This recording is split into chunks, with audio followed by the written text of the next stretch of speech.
नारायण ने बोला, लक्ष्मी आज शनिवार का दिन है जिस दिन अपन इस दरिद्रता से मिलने के लिए पीपल के पेड़ के नीचे आए हैं।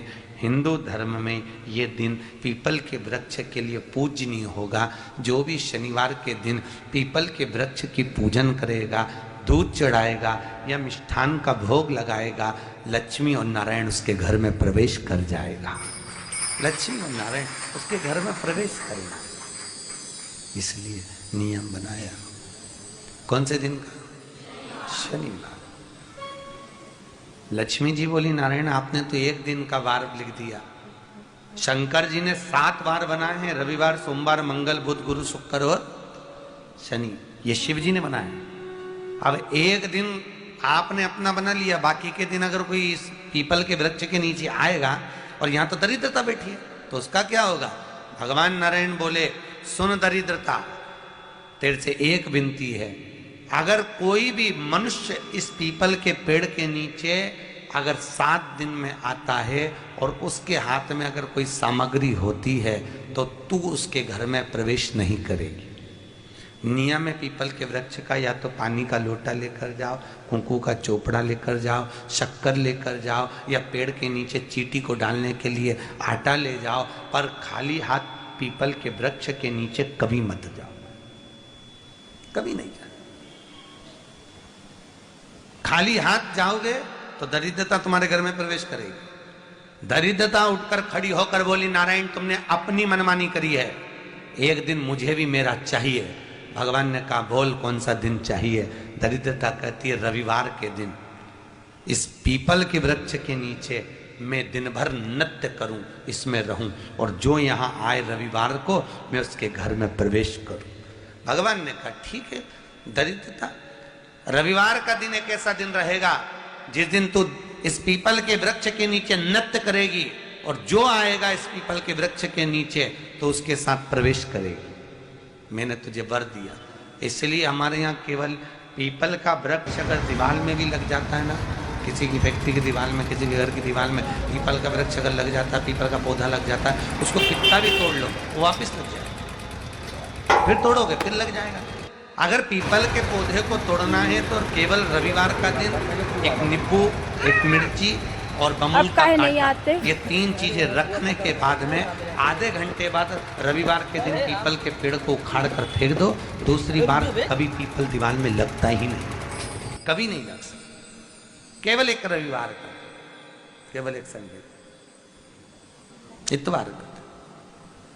घर में दीवारों पर अगर पीपल लग भी गया है, इसलिए पीपल के वृक्ष को उखाड़ने का, अगर घर में पीपल लगा हुआ है या पीपल का पौधा हमारे घर में लग गया, उसको उतारना, निकालना, लगाना, तो पीपल के वृक्ष को अगर निकाला जाता है तो रविवार के दिन, और अगर पीपल के वृक्ष को कहीं लगाया जाता है तो सोमवार के दिन या मंगलवार के दिन, बुधवार के दिन, इन दिनों में लगा सकते पीपल के वृक्ष कहीं लगाना। शनिवार का दिन एक ऐसा दिन होता है जिस दिन पीपल के वृक्ष को कहीं जाकर लगाया नहीं जाता, क्योंकि शनिवार के दिन पीपल के वृक्ष के नीचे लक्ष्मी रहती है। हम अपने हाथों से अगर पीपल का वृक्ष किसी दूसरी जगह पर शनिवार को रोपित करते हैं तो हमारे घर की लक्ष्मी अपने घर से छिन्न होकर चली जाती है। इसलिए शनिवार के दिन पीपल लगाया नहीं जाता, किसी के घर जाकर उसको वापस पलटा नहीं जाता। लग गया उसको डर। प्रभु मेरी धर्म पत्नी को कहाँ रखूं आप बताओ? वो तो जहां यज्ञ होता है, अनुष्ठान होता है, दान होता है, पुण्य होता है, सत्कर्म होता है, वहां जाने को तैयार नहीं। अब करूं क्या? भगवान ने बोला, एक काम करो। दुर्वासा जी बोले, जिसके यहाँ रात्रि में बर्तन झूठे पड़े रहते हो उसके घर में इस दरिद्रता को लेकर तुम प्रवेश कर जाना। जिसके यहाँ रात्रि में बर्तन झूठे पड़े हो वहां लेकर प्रवेश कर जाओ। दूसरी जगह दुर्वासा जी बोले, जो स्त्री घर में दोपहर के समय पर सो रही हो उसके घर में इसको लेकर प्रवेश कर जाएगी। जो स्त्री दोपहर के समय में घर पर सो रही हो इस दरिद्रता को लेकर प्रवेश कर जाइए। तीसरा, जिसके यहाँ पर दरवाजे पर कांटे वाले पौधे लगे हों उस घर में इस दरिद्रता को लेकर प्रवेश कर जाइए। दरिद्रता, कितनी सुंदर बात कही है। दाता और विधाता, कौन कौन? दाता और विधाता। लक्ष्मी और दरिद्रता के सगे भाई हैं। कौन कौन? दाता और विधाता। दाता को फिटकरी प्रिय है, विधाता को नमक प्रिय है। ये दोनों हमेशा लक्ष्मी को और दरिद्रता को दोनों को समझाते थे, दोनों में प्रेम बढ़ाते थे। आज भी हिंदू धर्म की रीति है, यहां तो ठीक है, जिसके यहां पर भी अगर थोड़ी सी भी परेशानी होती है, थोड़ा सा क्लेश होता है, अशांति होती है, लक्ष्मी नहीं टिक रही हो, काम नहीं बन रहे हो, बहुत प्रयास करा जा रहा हो और हमारा कार्य नहीं होता, तो क्या करते हैं? फिटकरी और नमक को पानी में डाल देते हैं और घर में पोछा लगा देते हैं। आप लोगों ने आजकल फेसबुक पे भी पढ़ा होगा, व्हाट्सएप पे भी पढ़ा होगा। तो क्यों लिखा उसमें? उसका कारण ही केवल इतना है कि दाता और विधाता की प्रियता उसमें। माता ख्याति के जो 4 बच्चे हुए, इसमें जो 2 लड़के हैं, दाता और विधाता, उसकी प्रियता उसकी पूर्णता उस। अब दुर्वासा जी बोले अपनी धर्म पत्नी को वहां लेकर, जहां कांटेदार पौधे लगे हों वहां पर लेकर प्रवेश कर जाइए। कांटेदार पौधों में उस दरिद्रता का निवास हो गया। कितना विचित्र कथा यहां वर्णन करी है। श्रीमद् भागवत के अंतर्गत जो वर्णन किया कि मृत्यु निश्चित है और पहुंचना प्रारंभ हो जाता है, उस क्रम को देखिए। भगवान शंकर पर विश्वास रखकर एक एक पल, एक एक घड़ी, एक एक समय, एक एक नक्षत्र का शिव महापुराण में वर्णन है। यहां तक शास्त्र कहता है कि पीपल के वृक्ष की जब भगवान शिव रचना करे, पीपल के वृक्ष की जब रचना करी गई, तो उस पीपल के वृक्ष में भी कौन सा समय किसका है, ये शिव महापुराण वर्णन करती है। सुबह 4 बजे से लेकर 7:30 बजे तक पीपल के वृक्ष में ब्रह्मा जी का वासा होता है। 7:30 बजे से लेकर 10:30 पौने 11 बजे तक पीपल के वृक्ष में भगवान विष्णु का वासा होता है। 10:30 बजे से लेकर पीपल के वृक्ष में 11:30 बजे तक पितरों का वासा होता है। 11:30 बजे से लेकर 12:30 बजे तक पीपल के वृक्ष में आहूतों का वासा होता है। 12:30 बजे से लेकर शाम को 4 बजे तक पीपल के वृक्ष में वासुकों का वासा होता है। 4 बजे से लेकर शाम को 7:30 बजे तक पीपल के वृक्ष में शंकर का वासा होता है। 7:30 बजे से लेकर 9:30 बजे तक पीपल के वृक्ष में कुबेर का वासा होता है।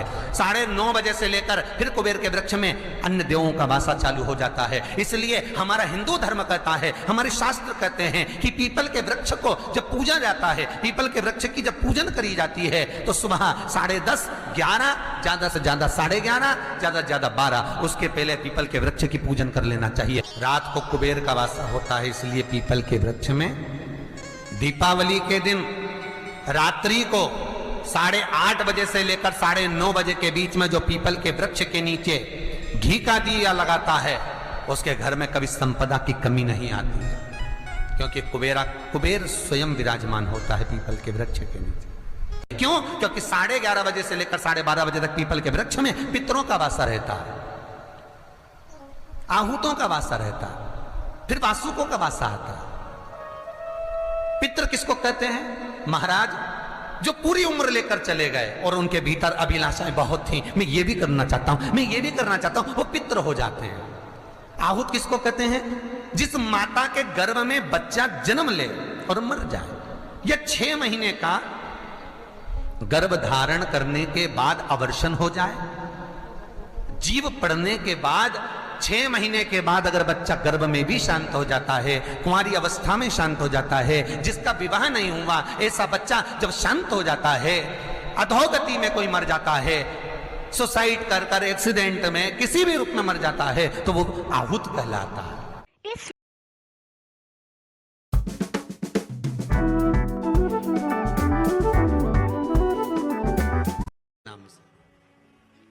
उस जल को थोड़ा सा भूख रही है तो आप में जो प्रसाद का थोड़ा सा भाग पीपल की जड़ के नीचे आप उसका सिंचन करिए, पिपलेश्वर महादेव के नाम से। दरिद्रता से मिलने के लिए पीपल के पेड़ के नीचे मिष्ठान का भोग लगाएगा, लक्ष्मी और नारायण उसके घर। नियम में पीपल के वृक्ष का या मंगलवार की स्थितियां आ जाती है, थोड़ा सा क्लेश होता है। मान लो अगर कोई भारी रोग ऐसा शनि महाराज के कारण हो गया हो, अच्छे काम करते करते उल्टे हो रहे हैं, होते हैं किसी किसी के साथ में विपरीत परिस्थितियां आ जाती है, अच्छा करने जाओ बुरा हो जाता है, अच्छा कर्म करने जाओ बुरा हो जाता है। तो पीपल के वृक्ष की जो छाल होती है, छाल देखिए, पीपल के वृक्ष में जो छाल लगी होती है, उस छाल को घिसकर चंदन बनाकर भगवान शंकर का स्नान कराकर, अभिषेक कराकर, पूजन कराकर, पूजन कराने के बाद हमें पिपलेश्वर महादेव का नाम लेकर, कौन से महादेव?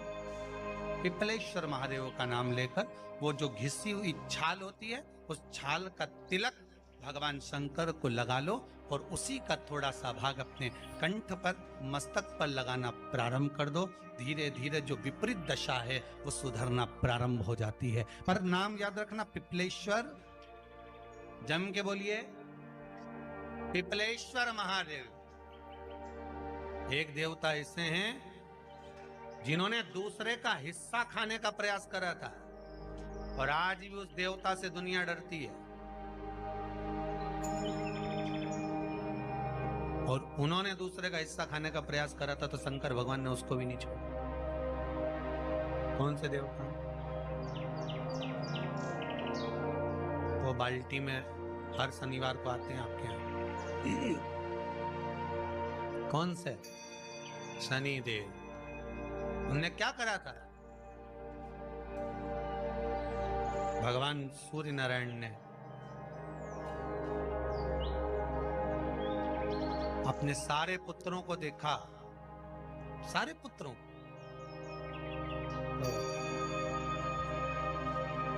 सारे पुत्रों को देखकर आज मेरे सूर्य नारायण भगवान बड़े सुखी, बड़े प्रसन्न।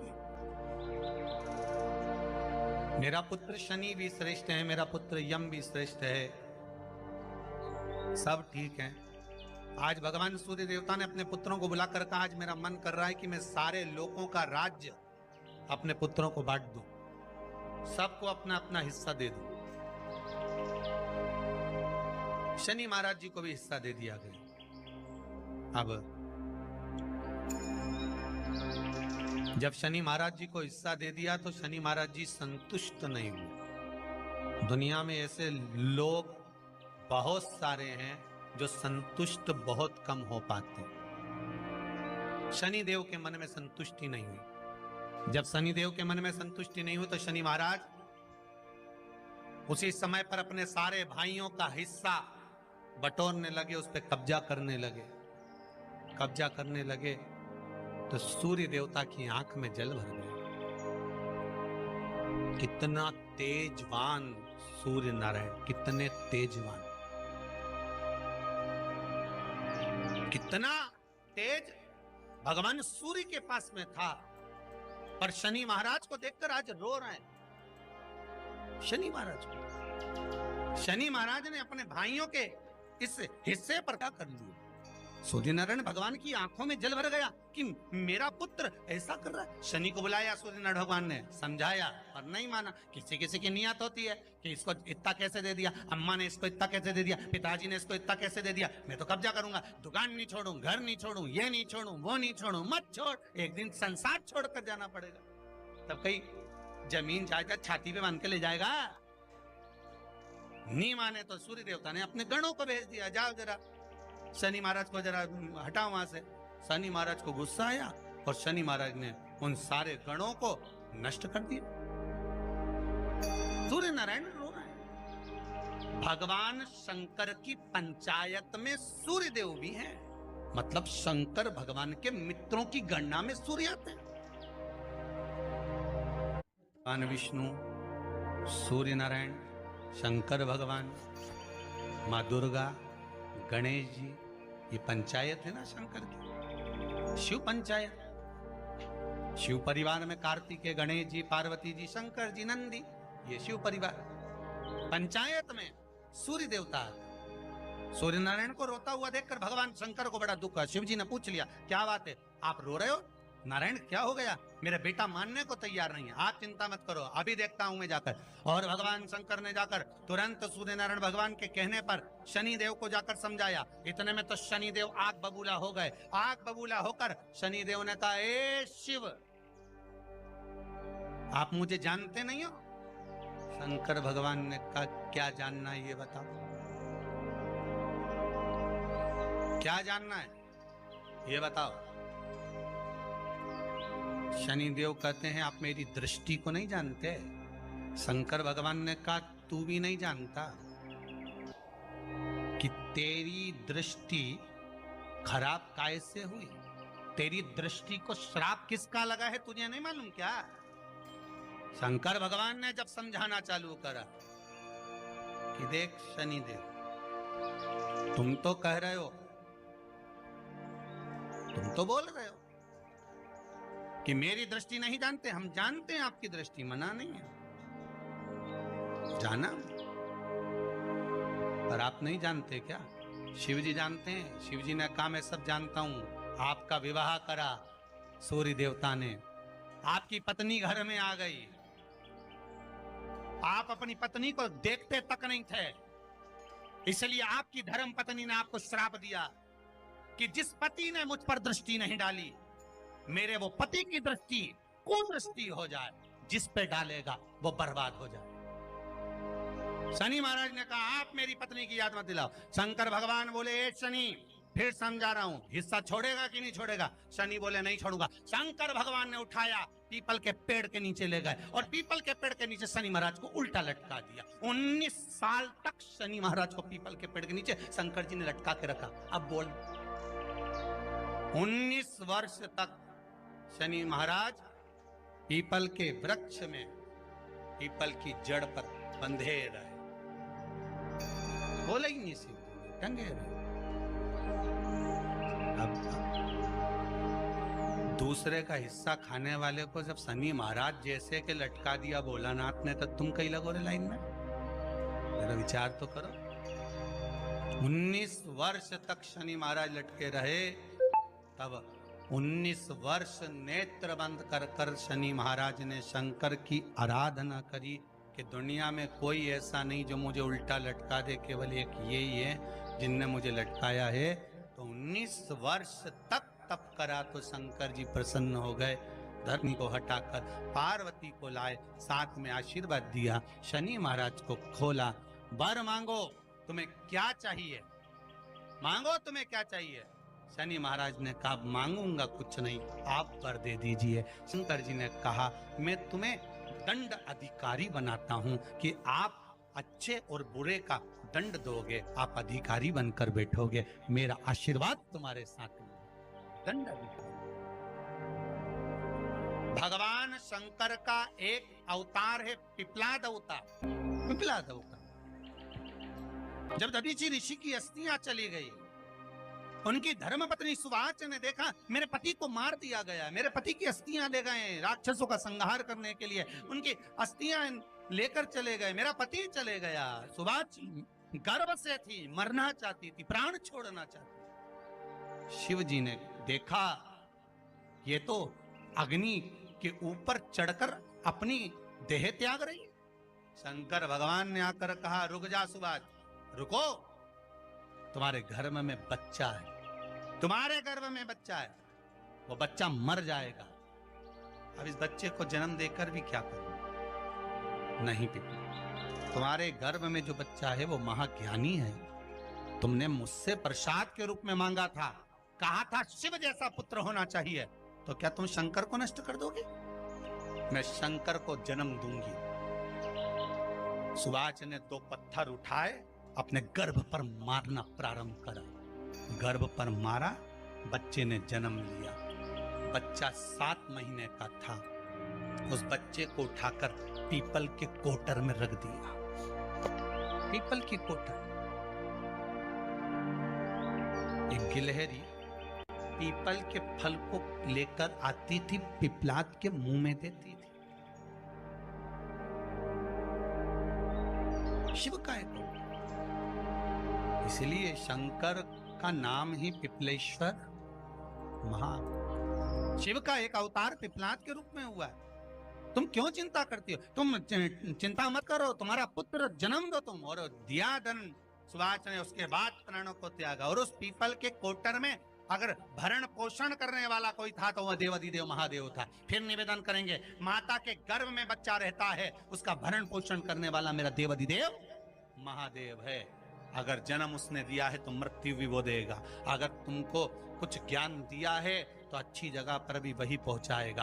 आप जो अभिलाषा लेकर आते हैं, बच्चे कहते हैं हमारी नौकरी नहीं है, सर्विस नहीं है, हम इस कॉलेज में पढ़ना चाहते हैं, हम इस जगह जाना चाहते हैं, हम इस पद पर जाना चाहते हैं, बस इतना याद रखना, तुम्हारा भाग्य बुरा नहीं होता। कभी भी याद रखना, संसार में जिसको भगवान ने जन्म दिया उसकी किस्मत कभी बेकार नहीं हो सकती। अगर भगवान तुम्हारी किस्मत बेकार होती तो जानवर बनाकर पैदा करता, इंसान बनाकर नहीं। किस्मत अच्छी थी इसलिए इंसान बनकर पैदा, जानवर बनाकर पैदा नहीं करा। अगर तुम्हारी किस्मत अच्छी थी इसलिए मनुष्य बनकर पैदा हुए हो, इंसान बनकर पैदा हुए हो, मानव बनकर पैदा हुए हो।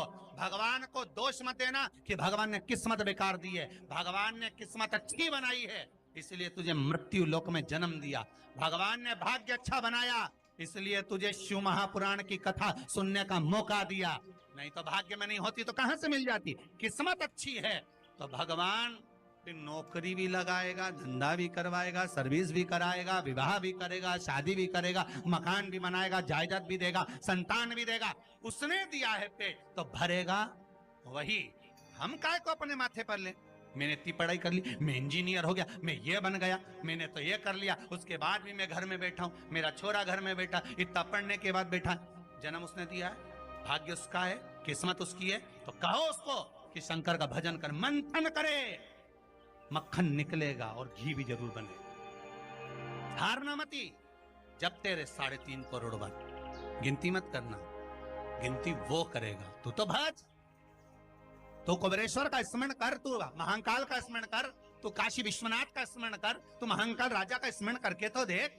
शिव का भजन कर, 1 लोटा पानी ले जाकर रोज चढ़ा शंकर जी के मंदिर में जा। शिव से भजन करने में क्या देरी, नहीं जा सकता शिव मंदिर में जाने में। बच्चों को अगर शर्म आती हो तो बेलपत्री के पेड़ के नीचे पानी चढ़ाया, वो भी नहीं कर सकता तो पीपल के पेड़ के नीचे चढ़ाया, वो भी नहीं कर सकता तो आंवले के पेड़ के नीचे चढ़ाया। पर कहीं जुड़ तो सरी, एक बार साध तो सरी, पकड़ने का